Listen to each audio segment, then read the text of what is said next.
wabarakatuh. Waalaikumsalam warahmatullahi wabarakatuh. Ya, selamat malam buat mbak-mbaknya dan makasih udah mau ada di sini untuk menjalani sesi konseling ini.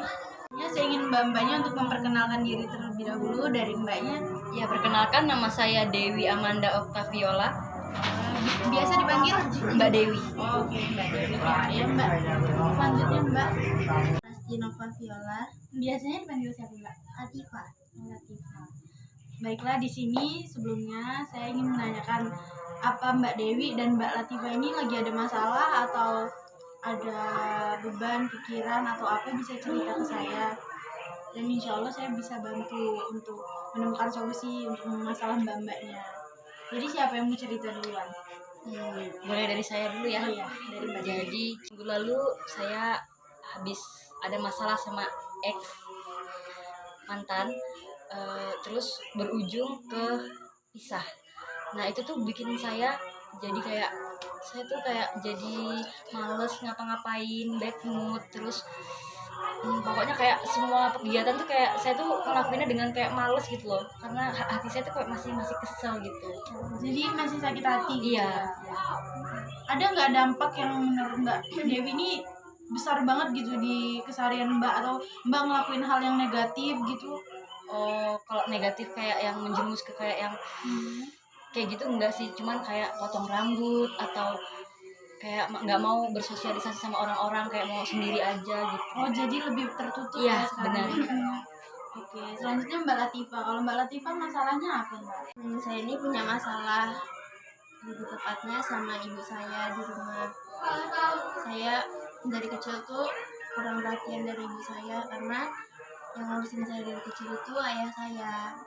Ketika saya udah gede, ibu saya itu baru keluar kerjanya, dan disitu saya tuh kurang akrab gitu, canggung mau ngakrabin lagi karena ketemunya tuh udah gede. Jadi kalau mau ngobrol tuh gimana ya, canggung, kayak malu gitu, soalnya dari kecil nggak terbiasa sama ibu. Jadi Mbak Latifah ini ngerasa kalau Mbak sama ibunya itu udah terlanjur tertutup ya, jadi nggak bisa berkomunikasi, nggak mau berbincang-bincang gitu, atau emang di rumah nggak teguran?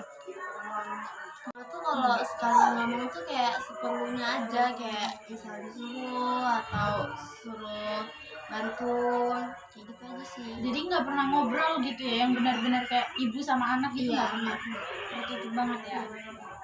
Jadi disimpulin kalau masalah Mbak Dewi ini kan gara-gara lebih bisa dibilang karena putus cinta lah ya. Putus cinta jadi ngerasa patah hati, jadi masih bad mood ngelakuin semua hal yang biasanya dilakuin.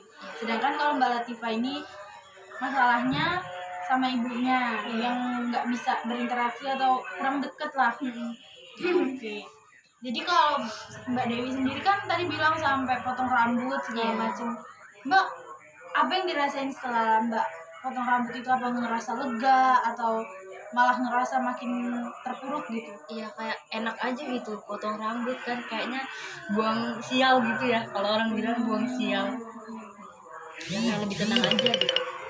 Nah, kalau Mbak Dewi misalkan Mbak disuruh cari solusi biar bisa cepet ngilangin bad mood itu, Mbak mau ngapain misalnya? Apa mau nemuin dia atau gimana? Enggak sih Kak, lebih kayak ya udahlah, ya udah terima aja kenyataannya gitu. Cuman kan butuh waktu untuk sembuhnya itu lama. Oke, kalau Mbak Latifah apa sih keinginannya biar masalah ini cepat selesai gitu? Ada nggak keinginan dalam hati cara buat biar bisa komunikasi sama ibunya? Pengen, cuman masih belum tahu caranya gimana, soalnya ibu aku tuh maksudnya orangnya kaku gitu loh, jadi susah mau diajak ngomong. Mungkin kalau mau ngomong pasti lewat lantarannya tuh ayahku dulu gitu, mau ngomong ke ibu, jadi kayak gitu. Nah, kalau ibunya Mbak Latifah ini kira-kira kalau misalkan Mbak Latifah ajak ngomong duluan gitu, dia bakal ngomong juga nggak lebih banyak, atau dia cuek aja gitu, sekedarnya aja jawabnya? Ya jawabnya sekedarnya aja. Ya kayak aku ngomong misal ini di mana, di situ. Dia cuma kayak gitu doang, kayak jawabnya tuh simple aja gitu.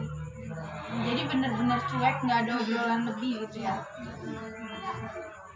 Jadi gini, kalau buat Mbak Latifah, menurut saya ada baiknya kalau Mbak yang benar-benar kayak deketin ibu Mbak nih, kayak ngajak ngobrol duluan, walaupun gak disautin, ajak aja terus, ajak ngobrol terus gitu.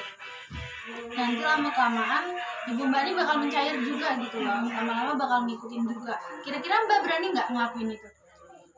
Berani. Berani ya, berani coba ya. Iya berani.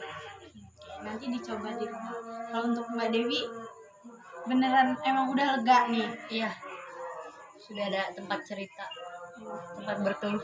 Nah, jadi kalau buat Mbak Dewi ya, kalau emang putus cinta ya, namanya usia remaja gini biasa kan yang putus cinta.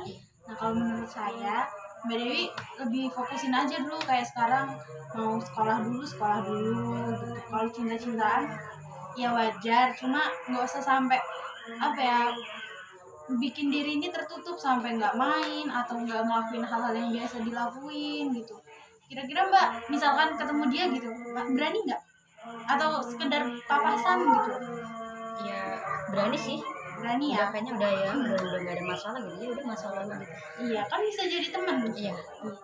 Jadi buat Mbak Dewi sama Mbak Latifah yang penting itu berani aja dulu, berani kayak Mbak Latifah berani mulai obrolan duluan, dan Mbak Dewi berani balik lagi ke dulu yang sebelum ada dia. Jadi jadi diri sendiri lagi, nggak usah terlalu terpuruk. Jadi gimana? Udah apa yang dirasain sekarang? Lega sih, udah ada yang dengerin, udah ada yang dengerin dia. Jadi kalau buat Mbak Latifah bisa dicoba ya caranya buat ngomong duluan, dan buat Mbak Dewi semangat ngupainnya, bisa, pasti bisa kalau cari kesibukan, jangan malah terpuruk. Kalau terpuruk ingat terus. Dan udah kita akhirin ya sesi konselingnya hari ini. Kita akhiri, saya ucapkan terima kasih. Wassalamualaikum warahmatullahi wabarakatuh. Waalaikumsalam warahmatullahi wabarakatuh.